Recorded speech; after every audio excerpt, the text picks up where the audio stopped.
soldiering is a profession, people say, is for the martial race.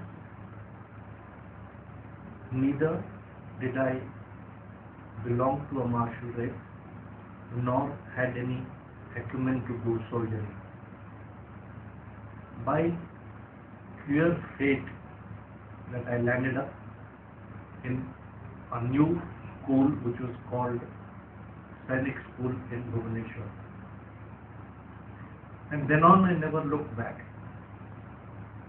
The process of soldiering involved discipline and regimen all throughout the day and night, be it at the Sainik School,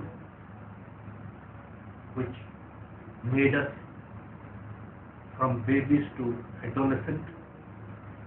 This was followed by the National Defence Academy, which is called the Bastion of Gentlemen Cadets. There we were tutored and hammered from adolescent to adulthood to make officers which had all qualities of the head and heart, to lead men and learn all aspects of camaraderie and be together in times of life and death. Death is one subject which is feared by every human. But the services, the armed forces especially, teach you how to face death.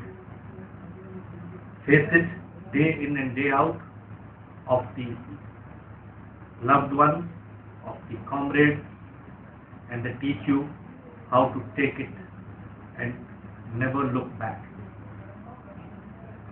A case in point is almost 2/3 of our batchmates who started their career in the service are no more. They have definitely had the pride of place for having fought for the nation, and they gave their today for our tomorrow. While one was in the Indian Air Force, it had very, very agile times, very, very difficult times, and the learning curve was always great. So many places one visited, so many people one interacted, and so much was learned through travel. It was phenomenal. Services give you the quality of life which cannot be replicated. Mind you, all throughout the service career, if one was to equate it to the corporate parlance, the whole total services is a burden on the nation.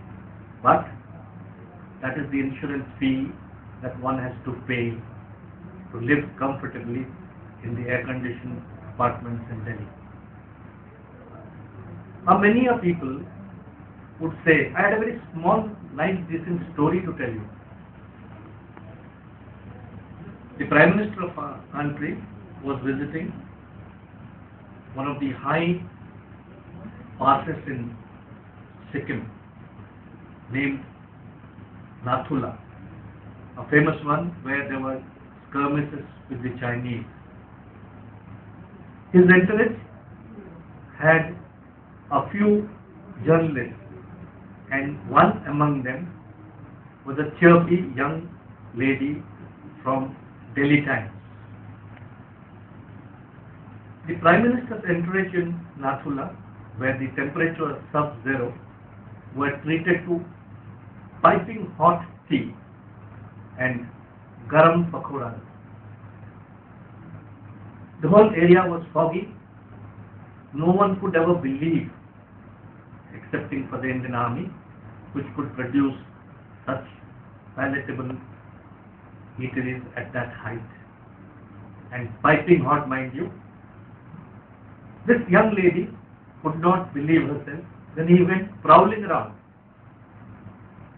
She entered into one of the bunker. A bunker, gentlemen, is a place where there is a small hole which allows the rifles to be pointed out towards the enemy, manned by 3 people on a 24-hour basis, and it is kept hot by a system called Bukhari.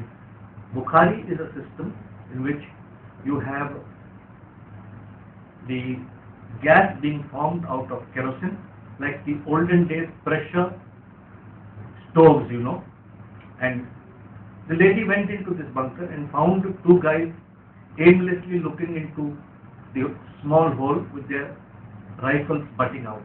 She couldn't understand. She was told that these gentlemen are on 24 hours alert against the enemy. Then she said, "My God, this place is warm enough. How do you do it?" So she was shown how is the arrangement of a Bukhari, how does it run 24 hours. This young lady could not control herself. She says, "You know, in Delhi, to get 5 liters of kerosene," this was the days of the emergency, gentlemen, 75 to 77. She says, "You know, we have long queues in Delhi to get 5 liters of kerosene, and here you are burning kerosene all day in, day out." Curt came the reply from the major who was attending to her. Major Saab said, "Ma'am, I don't mind changing places straight away." After that, this young lady never ever opened her mouth during the full trip. This was an incident to give you an idea in what harsh climate these gentlemen are sitting out. Today we have the highest battlefield in the world, which is being manned by the Indian Army. Per hour, if I am rightly remembering the figure, the government of India spends more than 5 crores of rupees to maintain a brigade at this height called Siachen, a full-fledged glacier till the time the Indian Army occupied it. Gentlemen, these are the rigors of the army. These are the rigors of the services. When one joined the services, one was not very keen because the remunerations were not compatible to the outside world. That is why today the services are not attracting the best of talents because of people like us in the corporate who have paid fat sums for working in better environments. But one did not join the services to earn money. I remember on our passing out parade, the legendary soldier, Field Marshal Manekshaw, had to say on this, and I quote, "Gentlemen,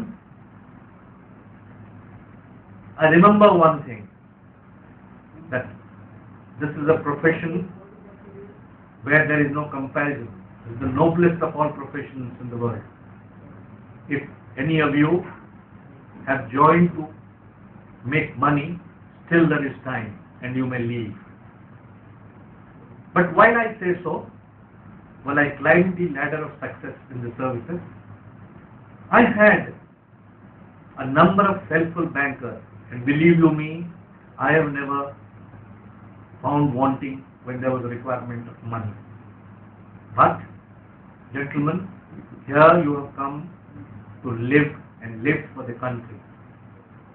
A very important message that is written in the Indian Military Academy's portal is, I say it for your benefit,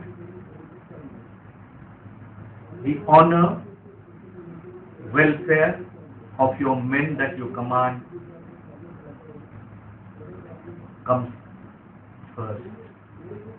The honor and the prestige of the country that you belong comes next. Your own welfare, your safety and your honor comes to last. This is the message engraved into the minds of every gentleman cadet who decides to serve this country. And it is repeated and it is pledged on a yearly basis.